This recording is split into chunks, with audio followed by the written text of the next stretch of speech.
My name is Javed and I'm a student. I would like to ask a question.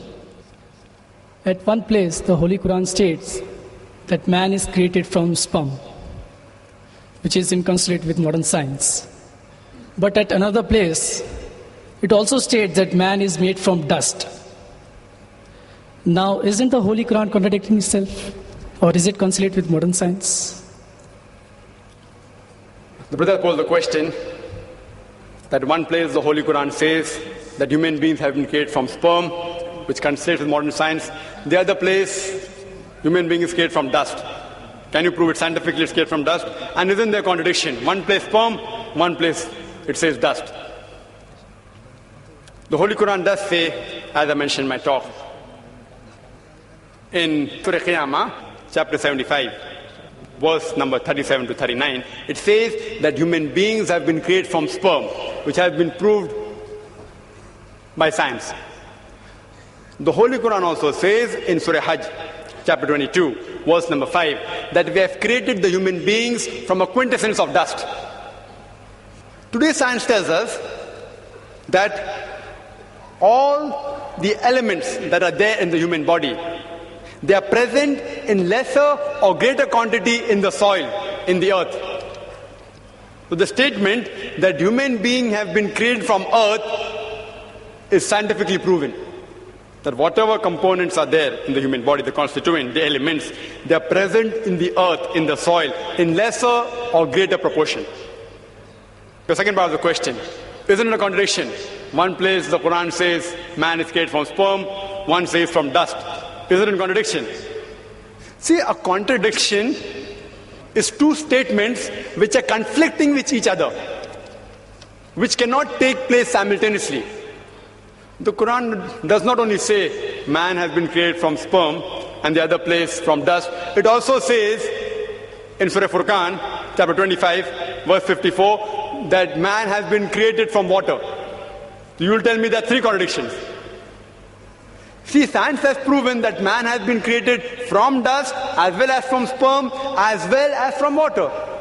If I tell you in one statement that to make a cup of tea, I require water. In the second statement I say, to make a cup of tea, I require tea leaves or tea powder. It's not a contradiction. I require both.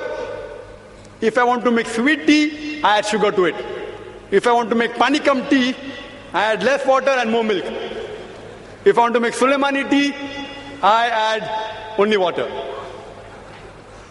So there is no contradiction when the Quran says human being is created from sperm and dust and water. It is actually contradistinction. What is the meaning of contradistinction? Contradistinction means speaking two or more things about a subject which are not conflicting with each other. For example, if I say that this man is honest, he's kind and loving, it is contradistinction. But if I say this man is always a liar and a truthful person, then it's contradiction, because both are opposing. If it's not opposing, it's called as contradistinction.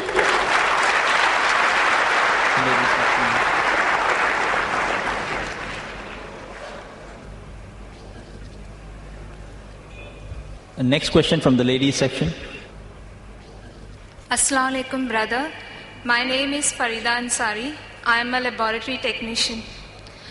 Quran says Allah is the creator of the human being. Does science agree with it? The sister posed a question that the Quran mentions that Allah subhanahu wa ta'ala is the creator of the human beings. Does science agree with it? And Quran says in several places, including the last verse of the embryological stages, that is Surah Mu'minun, chapter 23, verse number 14, that Allah is the best to create. Can we prove it scientifically that Allah is the creator? Quran gives the answer. Quran gives the answer in Surah Tur, chapter 52, verse number 35. It poses a question that were you created from nothing? See, the Arabic word used for creator in all the verses of the Quran is khaliq. It is derived from the Arabic word khalaqa. Arabic word khalaqa has got 4 meanings. One meaning is to create something from nothing, without any previous example. That's only possible for Allah subhanahu wa ta'ala. Second meaning of khalaqa is to create something new from pre-existing material. The third meaning is of khalaqa, programming or planning. And the last meaning is to make smooth. So Quran poses a question in Surah Tur, chapter 52, verse 35, that were you created from nothing? But naturally the answer is negative. No. Human beings aren't created from nothing. They pose the next question. Were you the creators or we the creators?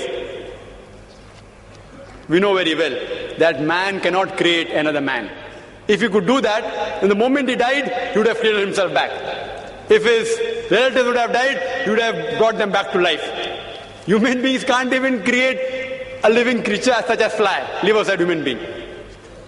Neither can you attribute the organs of the body, say the reproductive organs, like testes or ovaries, that they are the cause for a creation.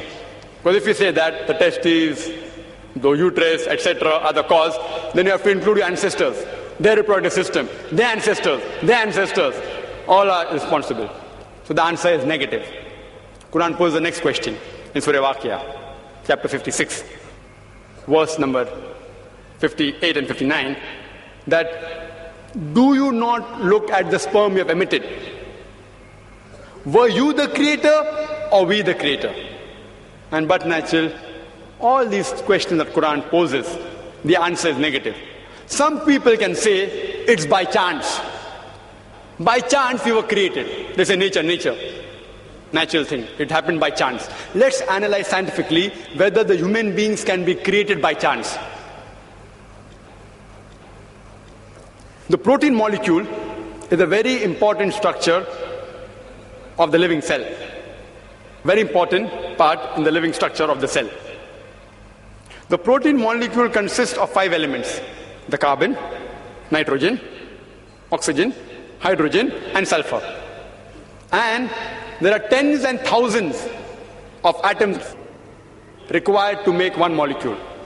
One atom has 5 elements: carbon, nitrogen, oxygen, hydrogen, and sulfur. There are tens of thousands of atoms which make one protein molecule. And there are approximately 92 free elements. The chances that out of these 92, the 5 will form an atom, and these atoms will form tens and thousands of atoms to form one protein molecule, was calculated by Frank Alien. And he said the chances are 1 in 10 raised to 160. You know what is the meaning of 1 in 10 raised to 160? If I say 1 in 10 raised to 2, 10 raised to 2 means 100, 2 zeros. 1 in 100, chances 1%.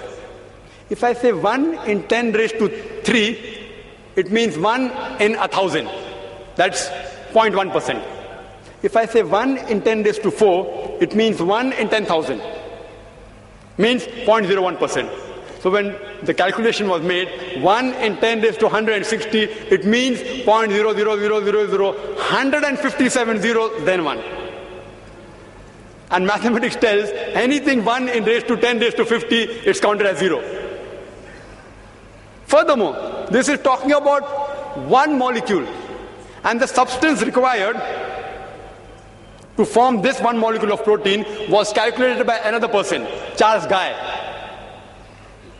that it will require millions of times of substance as huge as our galaxies. Millions of galaxies will require to form this one molecule of protein. And the time was calculated by Charles Guy.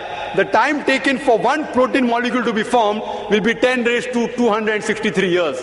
You know what is that? 1000000, 263 zeros it will take to form one protein molecule.